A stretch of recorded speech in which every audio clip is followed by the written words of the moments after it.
जय हिंद दोस्तों। स्वागत है आपके अपने यूट्यूब चैनल नॉलेज फैक्ट में। कैसे हैं आप सभी? अच्छे होंगे। और रोज की भांति अभी इलेक्ट्रिसिटी चैप्टर अपना चल रहा है, तो उसी को आगे बढ़ाएंगे। जय हिंद।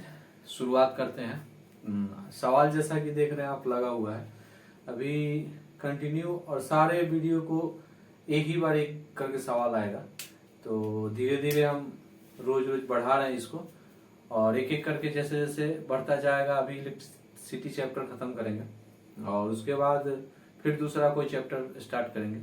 कल का कमेंट आया था एक लड़के का कि समझ में नहीं आया कल का जो सवाल था V1/V2 और I1/I2। तो उसमें है कि उसमें जो था अपना कि सीरीज में था, जो रेजिस्टेंस लगे थे 10 ओम और 20 ओम के जो रेजिस्टेंस लगे थे उसमें सीरीज में था। और उसके बाद क्या था कि वहां से रेजिस्टेंस, टोटल रेजिस्टेंस निकाल लिए हम। रेजिस्टेंस निकालने के बाद वहां पे आपका भी दिया हुआ था, गिवन था। तो जो 10 ओम और 20 ओम का प्रतिरोध था, वहां से रेजिस्टेंस निकालने के बाद भी की मदद से हम आई निकाले थे। और आई निकालने के बाद 10 ओम और 20 ओम के रेजिस्टेंस से कितनी धारा प्रवाहित हो रही थी, तो उसको निकाले। उसके बाद I1/I2 किए थे हम।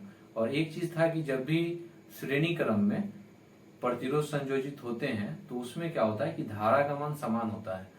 तो उसमें धारा का मान नहीं बदलता है, एक ही रहता है, और वोल्टेज का मान बदलते रहता है।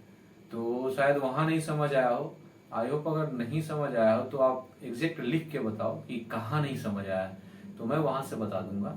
ठीक है, तो आइए स्टार्ट करते हैं।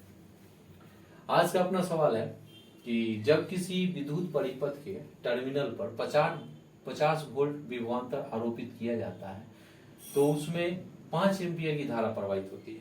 जैसा कि सवाल है कि जब किसी विद्युत उपकरण के टर्मिनल पर 50 वोल्ट विभवांतर आरोपित किया जाता है तो उसमें 5 एम्पियर की धारा प्रवाहित होती है। यदि विभवांतर को बढ़ाकर 110 वोल्ट कर दिया जाए तो उपकरण द्वारा ली जाने वाली धारा कितनी है?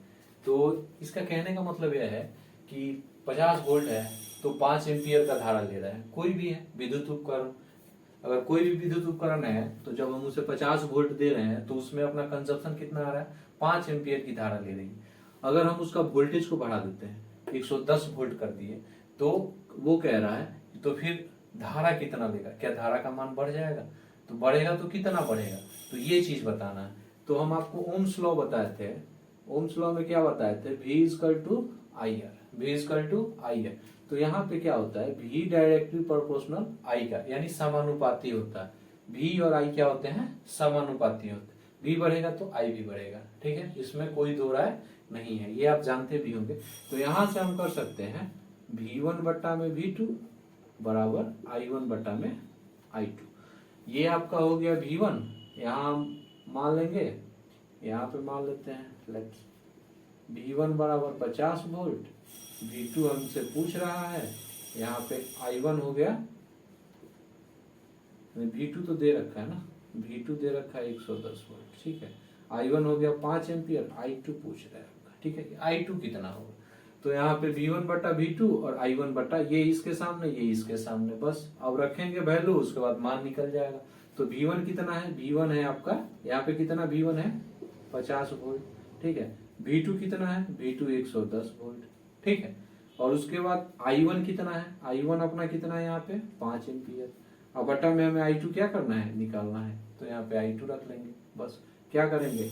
एक शून्य से एक शून्य कट गया, 5 से ये 5 कट गया, यहाँ से I2 बराबर हो गया 11 एम्पियर। तो अगर 110 वोल्ट की धारा हम देंगे, 110 वोल्ट का वोल्टेज जाएगा, 110 वोल्ट जाएगा, तो उसमें 11 एम्पियर क्या करेगा? कंजप्शन आएगा अपना। ठीक है, एक बार फिर से देखिए कि यहाँ पे क्या हो गया? ये हो गया आपका, जो ये हो गया V1 हो गया, ये V2 हो गया, ये आपका I1 हो गया, और I2 का मान निकल गया 11 एम्पियर। तो ठीक है, दूसरा सवाल देख रहे हैं आप कि किसी 4 ओम प्रतिरोध से प्रति सेकेंड 100 जूल ऊष्मा उत्पन्न होती है, प्रतिरोध के सिरों पर विभवांतर बताए। वहां क्या पूछ रहा है? वोल्टेज पूछ रहा है। वहां का जो सवाल है, सवाल कह रहा है कि किसी 4 ओम प्रतिरोध से प्रति सेकेंड, यानी किसी 4 ओम प्रतिरोध से प्रति सेकेंड 100 जूल उष्मा उत्पन्न होती है तो प्रतिरोध के सिरों पर विभवांतर बताएं। प्रतिरोध के सिरों पे क्या बताना है? विभवांतर बताना है। तो सबसे पहले इसमें दिया क्या क्या है और करना क्या है, तो हम लिखेंगे कि किसी 4 ओम प्रतिरोध से प्रतिरोधक के प्रति सेकेंड 100 जूल उष्मा उत्पन्न होती है तो प्रतिरोध के सिरों पर विभवांतर बताएं। तो यहाँ पे क्या है आपका आर दिया है, आर कितना है? 4 ओम है, ठीक है। उसके बाद क्या दिया है? प्रति सेकेंड यानी टाइम भी दिया है, प्रति सेकेंड बोले तो 1 सेकेंड, ठीक है। उसके बाद एच दिया है, एच कितना है यानी हीट, हीट कितना है? 100 जूल, ठीक है। एच दिया है 100 जूल है, तो यहां से फॉर्मूला लगा लेंगे। एच इक्वल टू होता है वी स्क्वायर आर अपॉन में टी। यहां से एच बराबर होता है V square R into T, यानी वी स्क्वायर आर अपॉन में टी है, V square T into R. तो एच हमारा कितना दिया है? एच दिया है 100, तो यहाँ से 100 लिख लेंगे। भी का मान कितना है? भी तो हमें निकालना है, ठीक है। आर कितना है? आर आपका 4 है। यहाँ पे टी कितना है? तो टी है कितना? 1 सेकेंड, क्योंकि यहाँ कहा गया है कि प्रति सेकेंड, क्या कहा है? प्रति सेकेंड, तो टाइम दिया है, ऐसा नहीं कि टाइम नहीं दिया। यहाँ पे कह रहा है कि प्रति सेकेंड 100 जूल उष्मा उत्पन्न होती है, ठीक।